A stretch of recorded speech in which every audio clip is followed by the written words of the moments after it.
ቅዱስ እስጢፋኖስ ማለት ምን ማለት ነው? የቅዱስ እስጢፋኖስ ወዳጆች ይህን ቪዲዮ ሼር በማድረግ ለሁሉም አድርሱልኝ። እስጢፋኖስ ማለት ቃሉ የግሪክ ቋንቋ ሲሆን ትርጓሜውም አክሊል ማለት ነው። ቅዱስ እስጢፋኖስ እናቱ ሐና አባቱ ስምዖን ይባላሉ።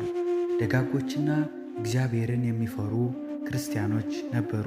በእግዚአብሔር ፈቃድም 2 ልጆችን ወለዱ። አንዱም ቅዱስ እስጢፋኖስ ነው። የተወለደውም ጥር 1 ቀን ነው። ሕገ እግዚአብሔርን እየተማረና ለወላጆቹም እየታዘዘ በሥርዓት አደገ። ውድ የእግዚአብሔር ልጆች፣ ጌታችን ከመረጣቸው ቅዱሳን ሐዋርያት ጋር ሆኖ ያገለግልም ነበር። ሕዝብንም እንዲያስተምሩ በወቅቱ ተመርጠው ከነበሩ 7 ዲያቆናት አንዱ ነበር። የተሾመበት ቀንም ጥቅምት 17 ነው። በጣም ጎበዝና ያወቀውን ላላወቁ ለማሳወቅ የሚተጋ ታዛዥ ቅን አገልጋይ ነበረ። ይገርማቸዋል። በወቅቱ አይሁድ የተባሉ ጌታችን በመስቀል እንዲሰቀል ያደረጉ ክፉ ሰዎችን በማስተማሩ ቀንተው ለምን ታስተምራለህ? ለምንስ ክርስቶስን ስም ትጠራለህ? እያሉ ተቃወሙት። እርሱ ግን በትሕትና ሆኖ ከስህተት መንገዳቸው እንዲመለሱና በማስተዋል እንዲጓዙ ይመክራቸውም ጀመር። በአንድ ወቅትም ናዖስ የተባለ ጠንቋይ በምታት ሰዎችን እያሳተ ሳለ ቅዱስ እስጢፋኖስ ከዚህ ባዕድ አምልኮ እንዲመለሱና በእግዚአብሔርም እንዲያምኑ አስተምሮ ምዕመኑን ወደ ክርስትና እምነት አመጣቸው። በዚህም ጊዜ በሰውየው ላይ ያደረው ሰይጣንም ተበሳጨ።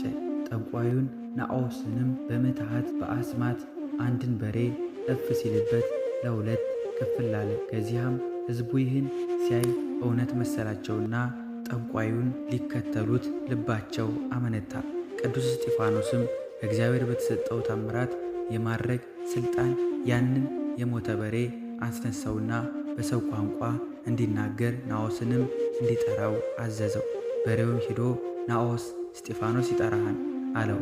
ሰዎችም ይህን ታምር ሲመለከቱ እኛ በቅዱስ እስጢፋኖስ አምላክ እናምናለን ብለው ወደ ክርስትና ሃይማኖት በመምጣት ከስተት ተመለሱ፣ ወደ ሕይወትም ገቡ። ጌታችን አስቀድሞ በትምህርቱ በእኔ የሚያምኑ እኔ የማደርገውን ያደርጋል በማለት እንደገለጸው የተለያዩ ታምራትን ያደርግ ነበር። ከዚያም በዚህ ቀኑበት። የሐሰት ክስና ባልሰራውም ጥፋት ሰደበን፣ የሙሴ ኦሪት ሕግን ሻረ በማለት ከሰሱት። የሐሰት ምስክሮችንም አቆሙበት፣ ፈረዱበትም። አይሁድ በሕጋቸው ወንጀለኛ ነው የሚሉትን ሰው የሚፈርዱበት በድንጋይ ተወግሮ እንዲሞት ነበር። ቅዱስ እስጢፋኖስም ላይም ይህን ፍርድ ፈረዱበት።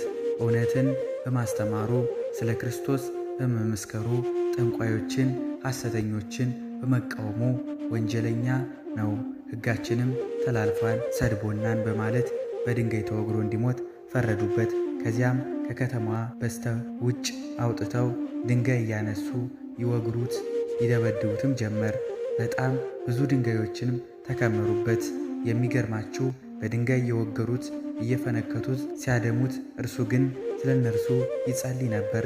ልክ ጌታችን በመስቀል ላይ ሰቅለውት ግፍ ሲፈጽሙበት የሚያደርጉትን አያውቁምና ይቅር በላቸው እንዳለው እርሱም ወደ ሰማይ ዓይኖቹን አቅንቶ ጌታ ሆይ የኃጢአት አትቁጠርባቸው በማለት ይጸልይ ነበር። በጣምም ስለደበደቡት በሰማዕትነት አረፈ።